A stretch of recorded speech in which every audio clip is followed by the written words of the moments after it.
For months, the world watched a dangerous game unfold between Washington and Ottawa, a battle of tariffs, threats, and pride. But this week, that game ended in silence. Because Mark Carney didn't just walk into the Oval Office as Canada's Prime Minister. He walked out having forced the world's loudest negotiator to blink. What was meant to be another round of American pressure turned into one of the most stunning reversals in modern trade history. Trump, who once promised to make Canada the 51st state, quietly agreed to lift tariffs on Canadian steel and aluminum.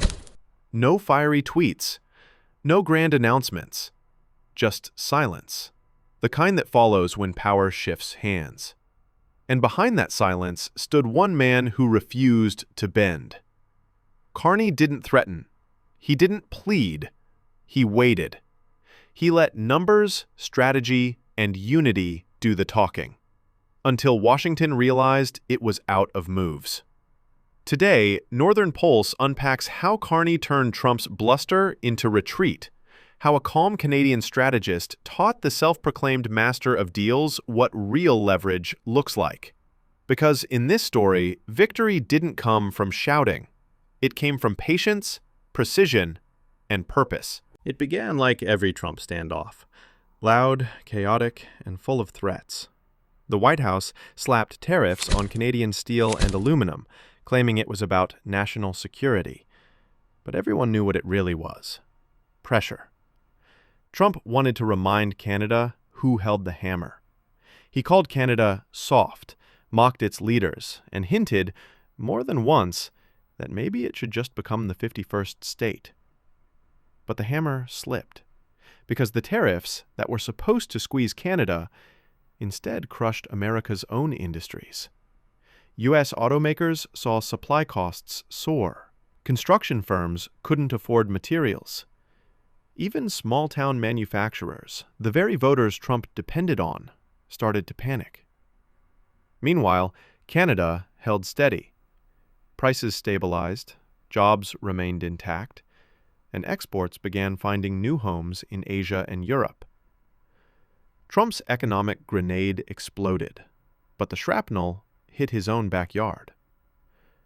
And while the U.S. press spun chaos and panic, Carney stayed silent. He wasn't interested in noise. He was playing a longer, colder game.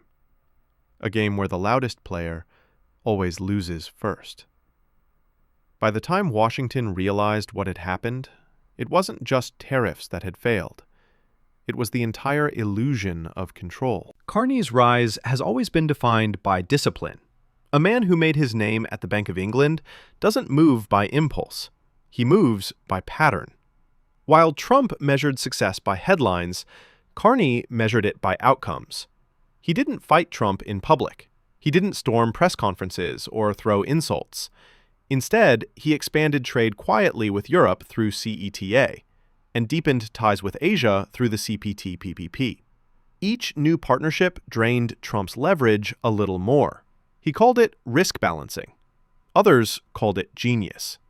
Because while Washington shouted about American dominance, Carney built an economy that didn't need U.S. approval to survive. Canada became the quiet power, stable, consistent, trusted. And that trust was worth more than any tariff.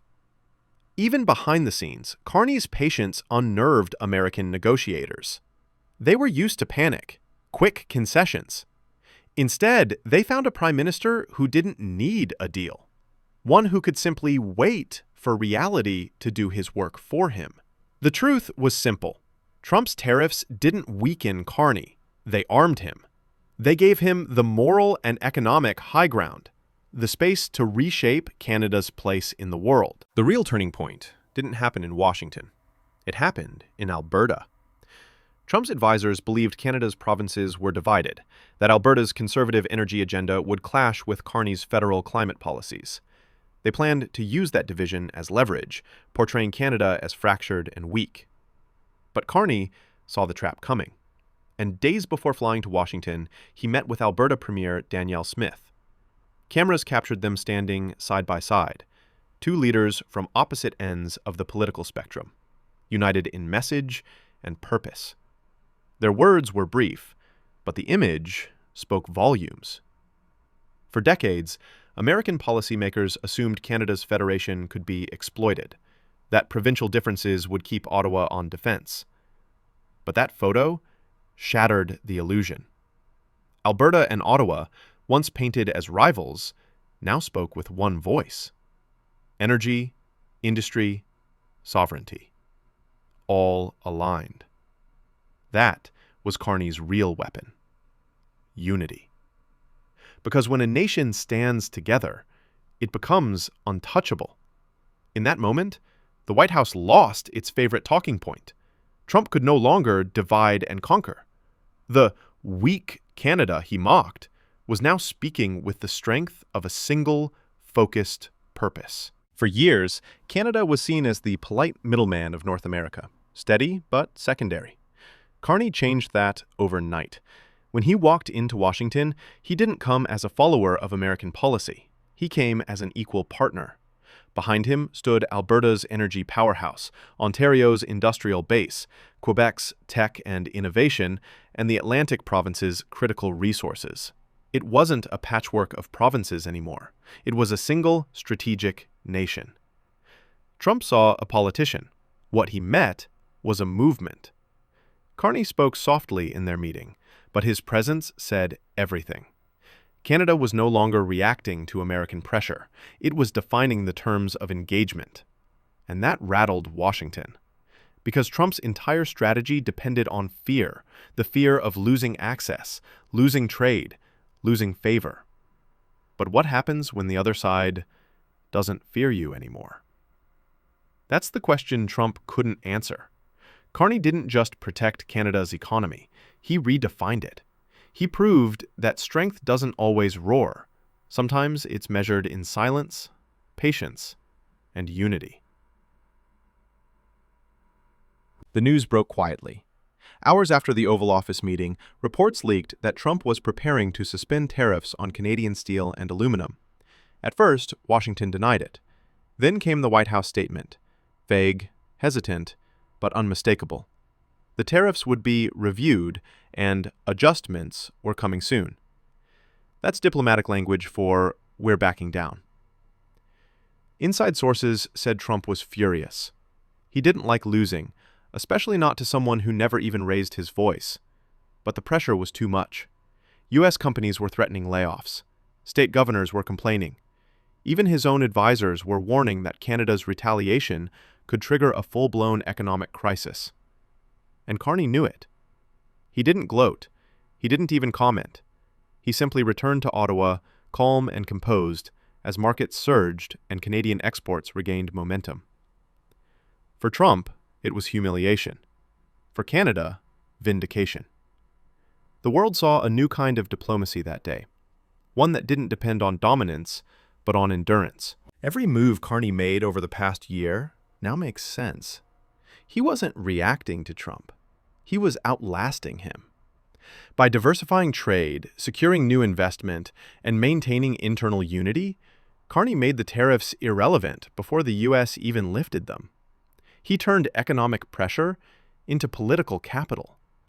That's why the victory feels bigger than trade. It's a lesson in leadership. Carney showed that real power isn't in who shouts loudest. It's in who stands firm the longest. He didn't need a photo op. He didn't need applause. He needed results. And in the end, even Trump, the self-proclaimed master of deals, realized he'd been played. Because Carney's long game wasn't just about steel or aluminum. It was about reshaping the North American order, proving that Canada could set the terms, not follow them. This wasn't just a trade victory. It was a geopolitical pivot, a declaration that Canada leads on its own terms. When Carney left the White House, something had changed. It wasn't dramatic. No shouting, no spectacle. Just a quiet shift in how the world viewed two men and two nations. Trump had walked into that room expecting to control the conversation. Instead, he found himself listening. The man who once mocked Canada's patience was now being lectured by it. Observers in Washington later admitted it was one of the most composed, controlled meetings they'd ever seen. Carney spoke about stability, supply chains, and shared prosperity. Trump nodded, occasionally interrupted, but mostly listened. And when the cameras clicked, it was Carney, not Trump, who looked like the man in command. Canada had outgrown its label as America's junior partner. It had become the stabilizer in a continent spiraling into political noise. That's what power looks like when it doesn't need to announce itself.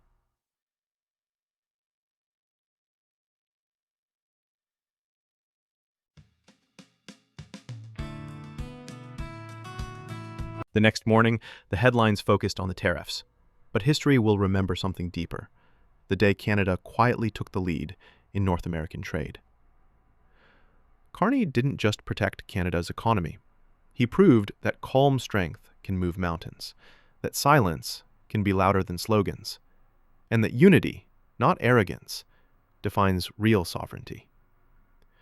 For the first time in years, Washington saw a Canadian leader it couldn't intimidate, one who didn't seek validation, didn't chase approval, and didn't back down. Carney's message was clear. We don't need permission. We lead on our own terms.